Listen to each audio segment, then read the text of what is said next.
E aí, galera, tudo bem? Sejam bem-vindos a mais um Café Literário aqui do canal do Monteiro. Depois de 2 anos, voltamos. E hoje eu tenho uma convidada especial, a professora Alexandra Alves, que vem conversar comigo sobre o conto Amor, de Clarice Lispector. Leitura obrigatória para o primeiro EQ da UERJ. Vem com a gente. I came from the mud. There's dirt on my hands. Strong like a tree. Salve, galera, tudo bem? Meu nome é Sérgio Monteiro e estou aqui com a professora Alexandra Alves, que é mestra em literatura comparada na escrita feminina. E ela pode conversar conosco sobre Clarice, esse universo de Clarice Lispector. Você que está assustado, perdido, tem uma oportunidade agora de ouvir uma especialista falar sobre esse universo, essa escrita feminina tão própria de Clarice. Tudo bem, Alexandra? Seja bem-vinda aqui ao nosso café. Obrigada, é sempre um prazer estar por aqui. Valeu pelo convite mesmo, fico honrada sempre. Seja bem-vinda. Vamos começar logo, porque o pessoal quer saber. Vamos lá. Eu acho que é muito importante que a gente entenda o seguinte: a consulta pública foi feita no mês de janeiro. Muitos alunos nem tomaram conhecimento. Muitos alunos, isso aí não é comigo, que escolheu. E aí foi escolhido. Dos 3 contos que tinham, era Érico Veríssimo, que muitos daí não conheciam, o outro Rubem Fonseca, que também não é muito alardeado, e temos Clarice. Eu acredito que muitos alunos votaram em Clarice por isso, porque desses 3 nomes aí, o que eu conheço é Clarice. Vamos lá. O conto Amor, a UERJ colocou como super contos. O conto Amor foi escolhido para ser a leitura obrigatória para o primeiro aqui. Esse livro, esse conto faz parte dessa obra aqui, Laços de Família. E eu queria começar esse bate-papo contigo, você tentando estabelecer para a gente, localizar para a gente, qual é a relevância desse conto. Quer dizer, esse conto, o West poderia ter escolhido o livro inteiro. Eu acho que é até uma coisa que eu fiquei assim, meio chateado, porque ela poderia ter escolhido todos os 13 contos do livro para abordar na prova. Eles escolheram Amor. Qual é a relevância, essa escolha desse conto no meio do Laço de Família? Eu queria que você tentasse elucidar para a gente. Qual é a importância desse conto? Bom, dentro da obra Laços de Família, ele tem na verdade, todo o livro tem um eixo temático, né, de laços de família. Então, esses aprisionamentos claricianos ali dentro daquele espaço familiar. E também a gente não sabe até que ponto a Clarice está dentro desses personagens, porque ela era uma mulher muito culta, jornalista, com um poder de escrita absurdo, um poder de voz absurdo, de classe média, uma mulher ucraniana que veio para o Brasil e que aqui se estabeleceu, mas que ela dizia, né, que amava a língua portuguesa, que a escrita fazia parte da vida dela, e ao mesmo tempo ela era casada com um diplomata e mãe de 2 filhos. Então ela se via sempre entre aquela dialética, né, da família, do cuidar da família, porque na época realmente tinha essa questão, né, de você ser casada e cuidar daquele espaço e tal, e também de ser a Clarice Lispector, a jornalista renomada, extremamente respeitada. Então, se a gente ler todos os contos do Laços de Família, a gente vai observar esses eixos temáticos, desses aprisionamentos também em relação à família, em relação aos deveres, aos trabalhos de cuidado que a mulher exercia naquela época, né?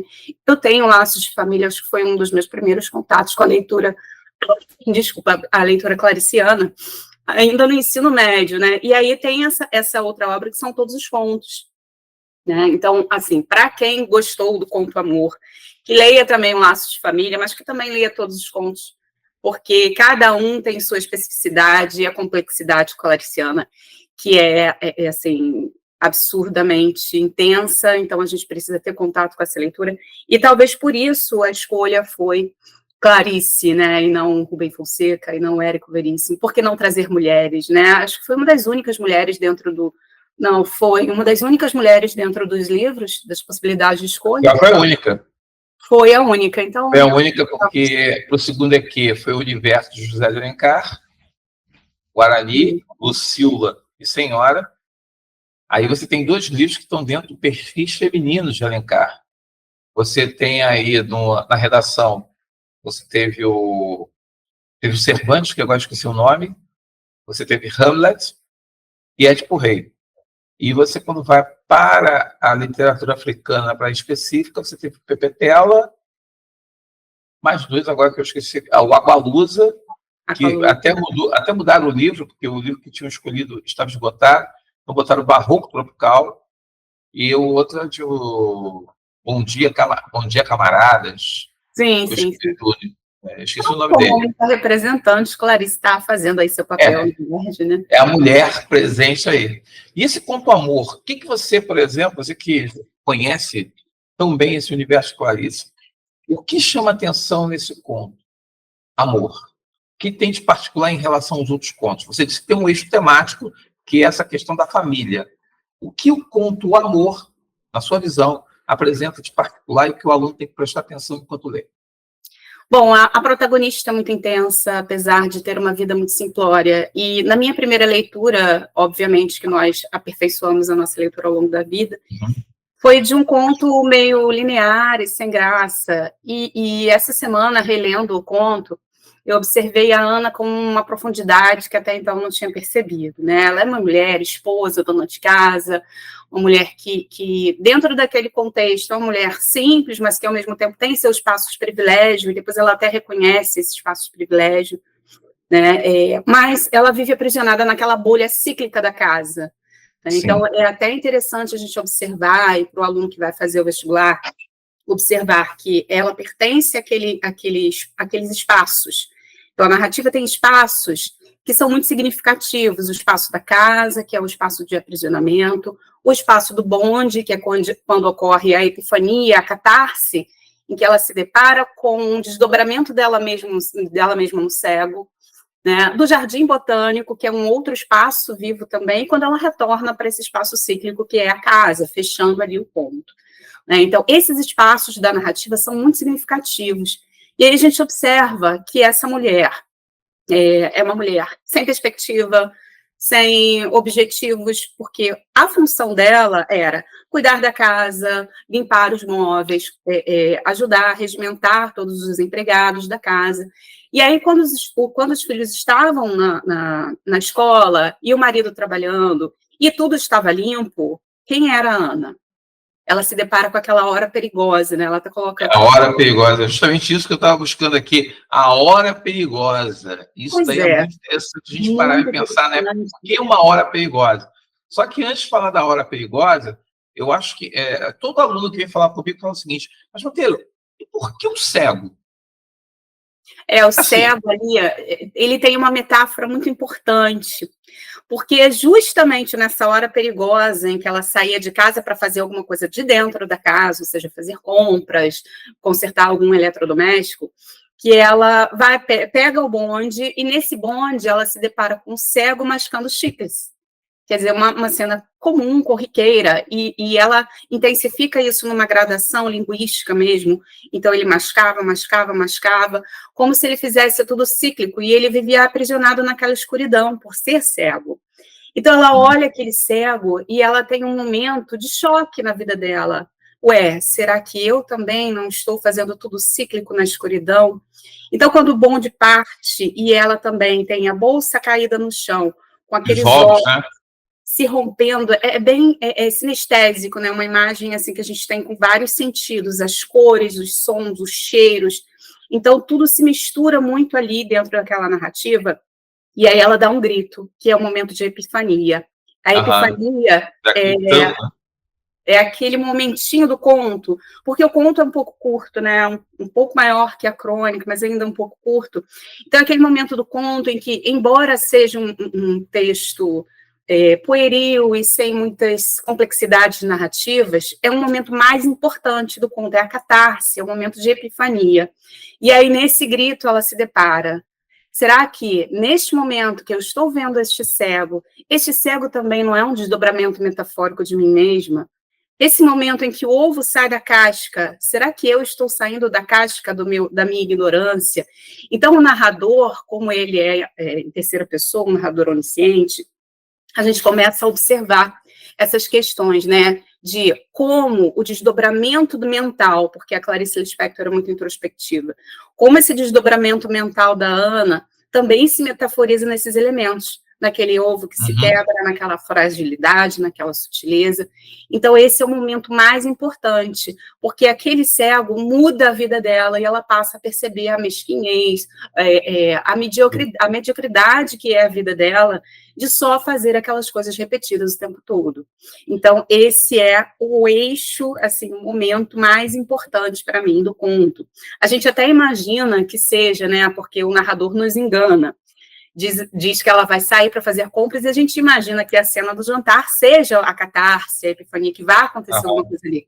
Só que o que acontece é justamente quando ela está nessa hora perigosa, e aí nessa inconstância de viver e olhar para fora, é que ela percebe que esse é o momento, né, o narrador nos diz que esse é o momento mais importante da narrativa, porque a partir dali, todos os outros acontecimentos também são modificados e ela passa a perceber o mundo de uma outra maneira, né? Então a gente percebe muito, por exemplo, também, retornando aos espaços, o Jardim Botânico. Ela sai do bonde, vai para o Jardim Botânico e lá ela percebe a formiga que caminha, a viscosidade das frutas no banco, percebe cores, cheiros, o barulho dos pássaros. Então, a gente tem ali, né, audição, olfato, tato, todos os nossos sentidos muito juntos dentro daquele espaço, que é um espaço muito vivo, porque além das árvores, ela começa a perceber a vida, né? E aí ela retorna para esse eixo cíclico que é a casa, que é o lugar de aprisionamento mais uma vez.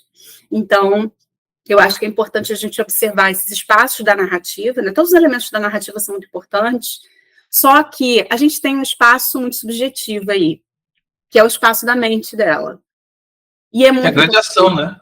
A grande ação dos contos, eu acho que a pessoa que for ler o Laços de Família, ela vai ter justamente essa percepção de que a grande ação, as grandes transformações, as grandes agitações, todo o desenvolvimento desenrolar do enredo, ele se dá muito mais para um narrador onisciente que vai dando voz a essas contradições e até verbalizando o monólogo interior da personagem. Eu acho que Clarice, essa é uma marca registrada de Clarice. Aí entra um tal de fluxo de consciência também, que é uma outra técnica que muita gente reclama que está lendo Clarice e não entende, porque acha que ela é muito confusa, a pessoa não consegue perceber esses caminhos. Então, assim, isso que você está falando, eu acho que é muito importante a gente citar. Olha só, preste atenção que a grande ação, o mundo está todo aqui passando e a crise é uma crise íntima. E aí, essa questão que você está abordando, eu acho que é uma questão bem interessante. E o aluno, você falou da epifania. Essa epifania, ela também é comum em Clarice. Sim. Dá para a gente voltar aqui na epifania, só para a gente chegar e bater nessa tecla? Você está falando assim, da questão do cego e tudo mais, só que tem vários, seja Feliz Aniversário, a Galinha, todos esses pontos você tem a epifania. Perfeito. Assim, e é uma definição muito da Clarice, né? A epifania é, assim, quando você menos espera, existe esse clique dentro do conto que muda todo o enredo. E é sempre algo muito corriqueiro, muito cotidiano. Ou seja, ver um cego, né? Se deparar com um fogão pegando fogo. Coisas do dia a dia, mas que ela transforma nesse fluxo de consciência e que ela transforma na modificação do espaço, tempo, tudo muda a partir dessa epifania, dessa catarse, desse momento mais importante.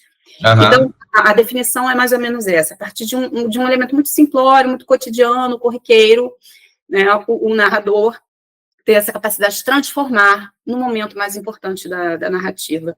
Ou seja, por meio desse grito a gente consegue observar, né, que ela deu extrema importância a esse acontecimento dentro da narrativa. Aí aquela coisa, você chegou e esse clique, muita gente compara um insight, né? Você teve um insight de uma coisa que estava ali passando e você nunca parou para tentar, e um dia você foi levado a tentar aquilo. Eu me lembro de Saramago, né? Estava aqui procurando, que tem aquela frase, né, do ensaio sobre a cegueira. Se podes olhar, vê. Se podes ver, repara. Aquela coisa, você pode ter olhos e você nunca viu. Quer dizer, a rotina, ela de certa forma, também o Otto Lara Rezende, né, ele tem um ponto que ele fala justamente, uma crônica que ele fala sobre a questão de que a rotina nos cega para o novo. a gente não consegue enxergar muitas vezes a beleza e a novidade das coisas, porque a gente está preso a essa rotina. Eu acho que a personagem é isso. Ela não consegue enxergar algo fora da rotina, então não, o cego ali mascando chiclete me passa aquela sensação do tipo, cara, mas tem um cego na rua, um homem com deveras limitações, está ali mascando chiclete, está ali fazendo uma coisa trivial, banal, e está vivendo. Eu Isso. tenho olhos Sim. e não estou vivendo. Não estou vendo, não estou percebendo, né? E aí vem... Eu tava lendo, né? Isso ficou muito martelando na minha cabeça, cara. Assim, eu tenho olhos, não vivo. Ele não tem a visão, ele vive. Esse ponto, eu acho que o do Insight tem uma coisa desse tipo aí que faz esse acordar em Ana, né? Essa motivação dela, e me chamou muita atenção isso. E aí a gente fica pensando, né? A Clarice foi jornalista, escreveu durante muito tempo no jornal. Ela tinha uma coluna sobre a boa dona de casa, sobre a mulher. Tem até um livro. Essas crônicas foram reunidas em um livro. Eu me lembro que eu vi esse livro.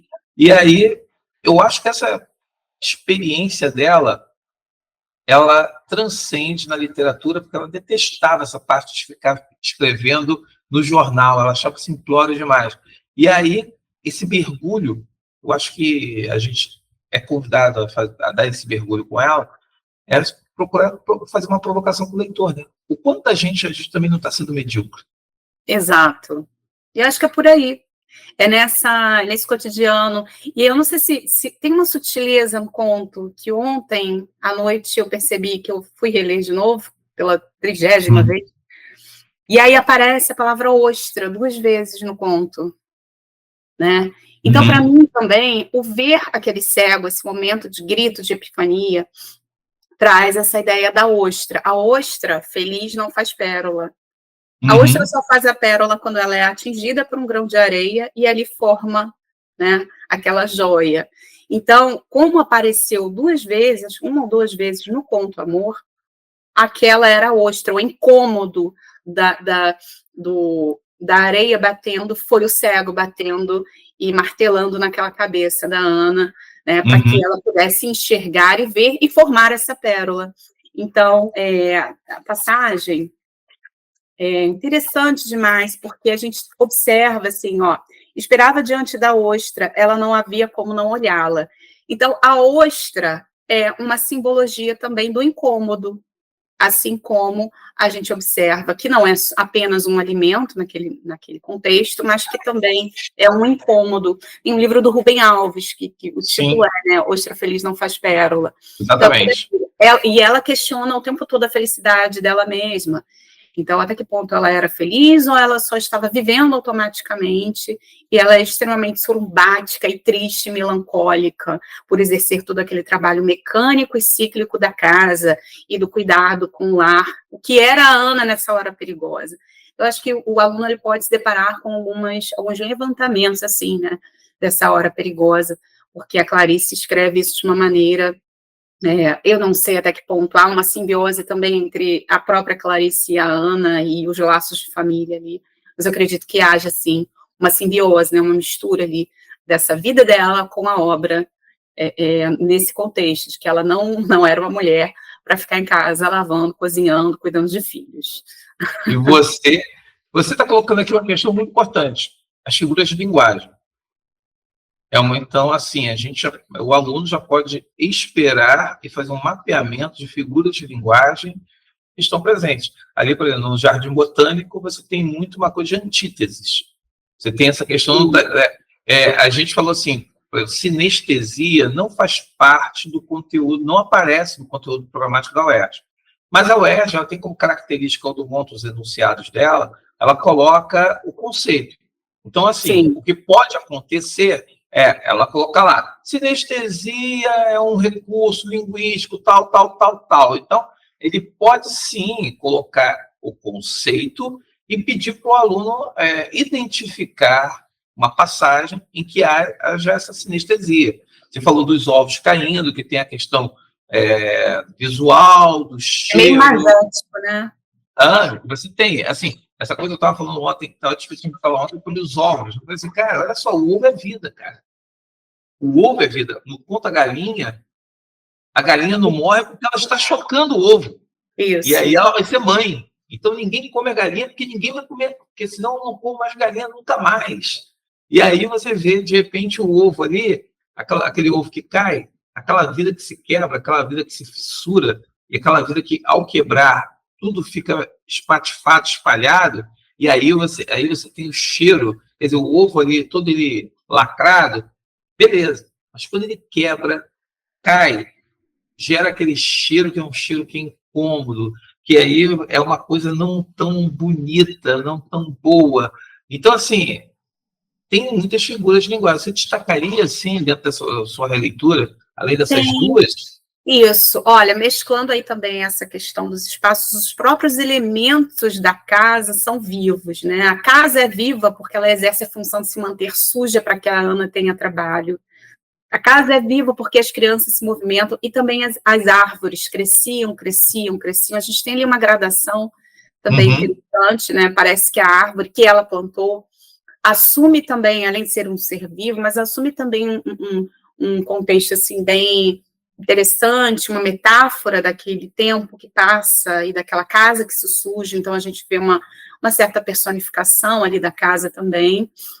Né, e tem muitas símiles, muitas comparações dela com outros elementos, né, da casa com outros elementos, então eu sinalizei bastantes comparações no conto, e metáforas o tempo todo, né, essas comparações internas e subjetivas e conotativas que também são muito comuns no conto Amor.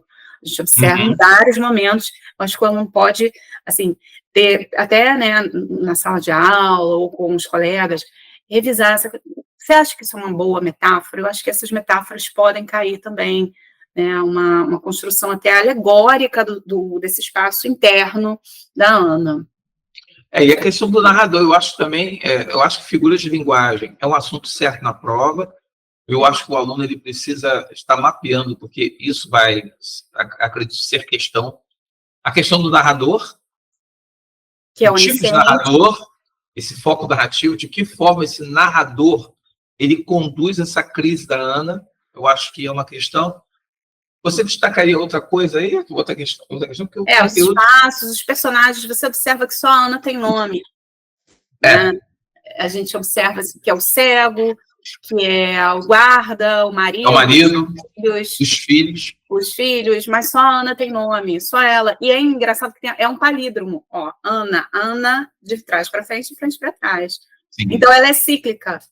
Ela volta a si e ela volta à casa, então é um nome também muito simbólico dentro desse contexto. Deixa eu ver o que mais. O espaço, tempo, a gente observa que é um dia. Então, uma tarde, na verdade, né? Aquela hora perigosa. Eu acho que essa metáfora da hora perigosa é uma coisa ali. A gente tem uma quantidade de coisas para se discutir nessa hora perigosa, né? Essa coisa de você justamente preencher a vida, porque se você não preencher a vida, ela fica vazio. Fica me lembrando Madalena, lá de Vilas Secas, não, de o 15.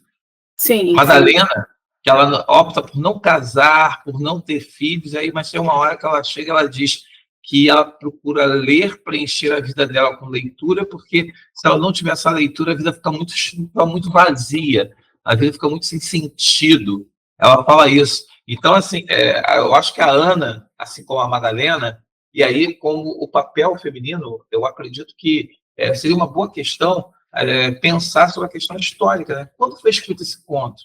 De quando esse conto? É um conto em que as mulheres elas não tinham ainda um discurso e não tinham toda uma liberdade que se tem hoje. Apesar que essa liberdade de hoje é uma liberdade meio que ilusória, porque você tem a dupla jornada de trabalho. Aí, às vezes, tripla jornada. Então, assim, é uma liberdade que, na verdade, não é tão livre. E a gente tem que pensar que a liberdade da mulher classe média alta, uma mulher que mora no Humaitá, ou que mora no Jardim Botânico, não são as 24 horas da mulher que é empregada, que vai para chegar na casa dessa mulher às 6 horas da manhã, Sim. que vai sair para voltar para casa e ter que cuidar da casa dela, dos filhos dela, e aí, a que horas ela volta, eu acho que também mostra um pouco isso, né? Das escolhas que as mulheres têm que fazer para poder sobreviver. E essas mulheres também não podem ter acesso a essa hora perigosa, porque elas nunca estão, entre aspas, livres.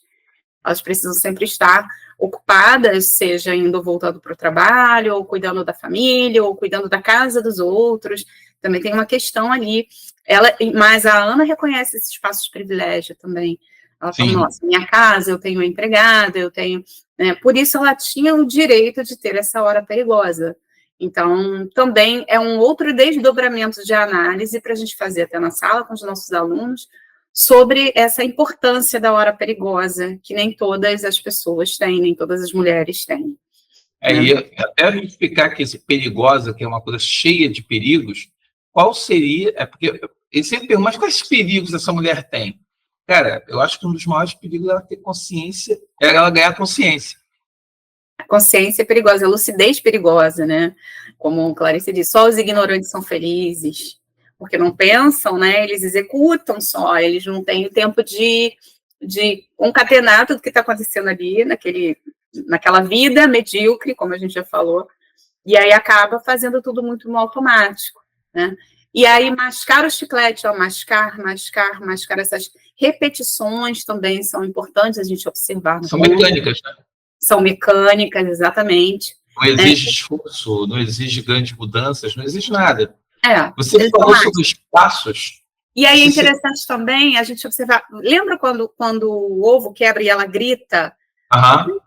O cego ele põe as mãos para tentar pegar alguma coisa, porque já que ele não enxerga, ele tenta pegar. Olha só as experiências também táteis e toda essa sensibilidade que a gente observa a partir desse grito, né? São muitos desdobramentos claricianos.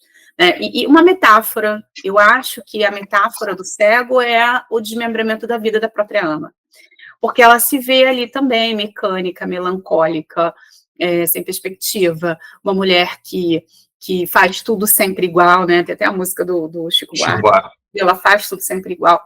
Então, ela não tem uma perspectiva, e ela vai dormir naquele dia fatídico, e no dia seguinte ela sabe que a aurora vai amanhecer, que ela vai começar tudo de novo. Começar tudo de novo, né? Então, essa coisa cíclica, tanto da casa quanto da Ana, é uma coisa que incomoda e que precisa nos incomodar enquanto leitores. Né? Uma coisa que você falou da ostra, uma coisa que me chamou a atenção foi o fogão que explode.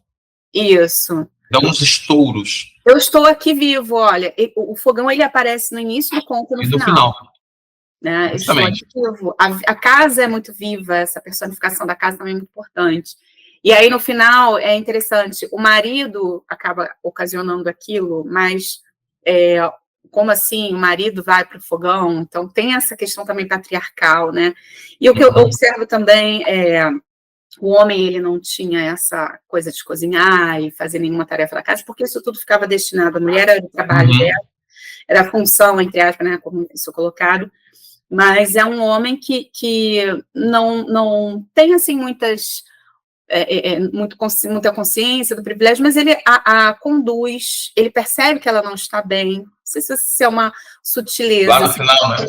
E a conduz para o quarto, como se ela, né, não estivesse tão bem naquele dia. Eu acho que ele deve ter percebido alguma coisa, então também tem uma sensibilidade ali da Clarice de trazer a importância para esse homem dentro da narrativa, dentro daquele espaço vivo da casa, ou seja, e é o momento em que ele aparece. Uma coisa também, o outro personagem, né, falando dos elementos da narrativa, que é o filho.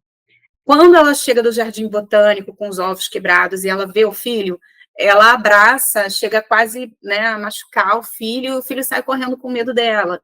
Então a gente percebe que ali é como se fosse uma despedida de quem ela era, para quem ela vai se tornar. E eu também interpreto como, será que eu seria capaz de abandonar toda a minha vida e abandonar o meu filho? Sei, de repente uma quebra ali, né? Ou será que eu voltaria só por ele? Sabe? Será que eu voltaria, não pela casa, mas será que eu voltaria por ele? Então, essa questão da maternidade também, aparece ali um pouquinho depois dessa epifania, dessa catarse, quando ela encontra o filho em uma situação, e ele fica com medo dela, ele nunca havia visto a mãe daquela maneira, porque ela realmente voltara diferente. Então, tem essa questão clariciana também de ter o apreço pelos filhos, até porque ela era mãe.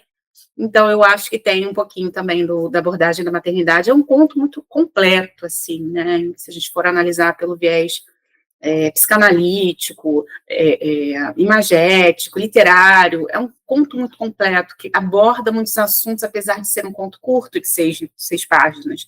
Então, é por aí, observar esses elementos.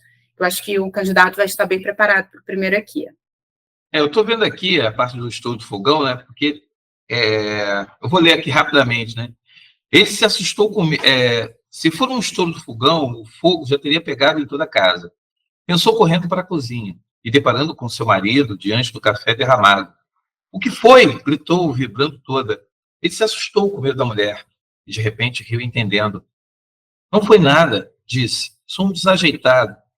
Ele parecia cansado, com olheiras, mas diante do estranho rosto de Ana, espiou-a com maior atenção. Depois, atraiu-a a si, um rápido afago. Não quero que lhe aconteça nada, nunca, disse ela. Desde que pelo menos me aconteça o fogão dar um estouro, respondeu ele sorrindo. Então, veja bem, essa fala dela, não quero que aconteça nada com você, nunca. Essa coisa da mulher, aí você não sabe se é um amor ou se é a questão da dependência. E aí vem a pergunta que fecha o nosso papo. O que é o amor do título aqui? Como o aluno, ele precisa entender o amor, que é o título, já que a gente está falando de uma mulher que tem uma vida medíocre, uma vida repetitiva, uma vida familiar, que é toda mecânica, aquela coisa da mulher que vai arrumar a casa, vai sair à tarde para resolver problemas da casa, fora da casa, mas que vai voltar para casa para preparar o jantar, para fazer todo o ritual da família, e que ela faz essa questão toda, faz todo esse movimento, e aí a gente vê que uma mulher assustada, desorientada, atônita, que perde o ponto, para no Jardim Botânico, e lá vai ficar refletindo, pensando, até voltar para casa, porque tem que preparar o jantar da família que está recebendo visitas. Então, assim, onde que entra o amor nessa história, na sua visão? Então, amor, título de uma palavra, né? Já é bem significativo. O Drummond fez isso, amor-humor. Né? Mas eu vejo como várias camadas subjetivas e várias camadas de complexidade dentro da narração.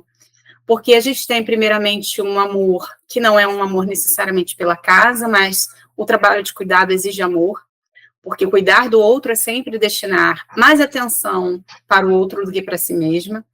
E ela amava os filhos, eu acredito que ela poderia amar esse marido também, mas um amor que aparece muito latente é o amor pelo cego.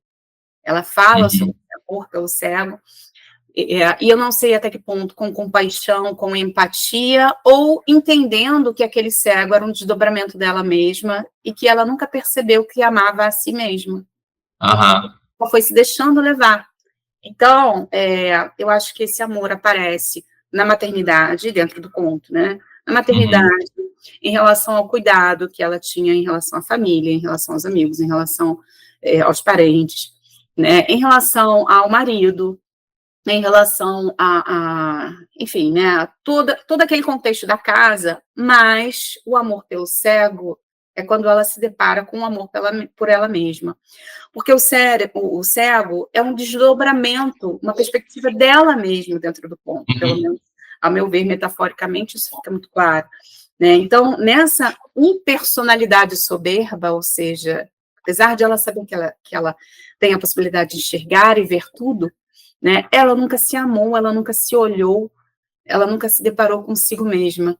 E é nesse momento que eu vejo o amor mais forte dentro do conto, apesar de aparecer em todas essas camadas também subjetivas, né, em todas essas complexidades, maternidade, casamento, cuidado, que também é muito presente na obra na obra da Clarice Lispector. Eu vou indicar um livro que é muito parecido com o Conto Amor, eu não sei até que ponto a Marta Batalha se influenciou com esse conto, que é A Vida Invisível de Eurídice Gusmão. É bem parecido, assim, e mas o marido é bem diferente do marido da Clarice, da Ana, nesse caso, porque ele sempre a inferioriza, ela inventa de escrever um livro de receitas e ele diz que ela não vai vender nada, então existe uma outra camada, mas é muito parecido, assim, um romance, e eu acho que vale muito a pena, para quem gostou do conto também, ler o livro da Marta Batalha, A Vida Invisível de Eurídice Gusmão, e tem um filme também. Quem não... aí ajuda, né? Porque falou filme, cara, opa, filme já ajuda. Eu acho que, e assim, né? Além dessas leituras, eu acho que quem comprou o livro, eu acho que tem a oportunidade de, com esse livro aqui, ler e conhecer melhor o universo da Clarice Lispector, que é um universo desafiador, né? Eu acho que a gente que vai ficar falando sobre Clarice durante muito tempo, tem gente que passa anos estudando e não consegue dar um sentido a essa complexidade. E aí tem aquela pergunta, você tem medo de Clarice Lispector? Você tem medo daquilo que está, de ler a Clarice, de ver a Clarice? Até quando a Clarice... E lembrando que a sua filha se chama Clarice em plena homenagem à Clarice. A grande Clarice, ela está lá registrada, ela, no caso, está aí, né, crescendo e com toda essa vitalidade, com toda essa vida, poesia e tudo aquilo que é da beleza humana. Eu queria te agradecer, Alexandra, porque esse nosso bate-papo, a gente faz um bate-papo aqui no Café Literário, a gente tenta não se estender muito, porque até para poder justamente o aluno ele ter a possibilidade de assimilar o que está sendo dito, rever, ter o prazer de rever e ter a possibilidade de refletir sobre tudo isso que a gente está falando aqui. Então, assim, eu queria agradecer muito a sua... Eu sei que você tem a vida aí toda atolada, né? Aquela jornada tripla de trabalho, mas obrigado pela gentileza, pelo carinho, pela amizade, pelo carinho que a gente tem, e deixa aí uma lembrança para a filhota, para o maridão, e muito obrigado pela presença aqui, reestreando o nosso Café Literário, falando do primeiro aqui da UERJ. Muito obrigado, Alexandra. É sempre um prazer, sempre que precisar pode me chamar. Muito obrigada. Ok. Vocês tiveram um bate-papo aqui, nós tivemos a oportunidade de ver a Alexandra. Esse bate-papo vai ficar aqui no canal do Monteiro, você pode ver quantas vezes você quiser. E siga a Alexandra nas redes sociais, fique aí, no caso, por dentro daquilo que está sendo feito. E aqui no canal do Monteiro a gente vai estar fazendo várias atividades focadas no primeiro aqui. Então, fique conosco e aproveite para a sua aprovação. Ok? Até a próxima. Muito obrigado pela audiência e a gente se fala. Tchau, tchau.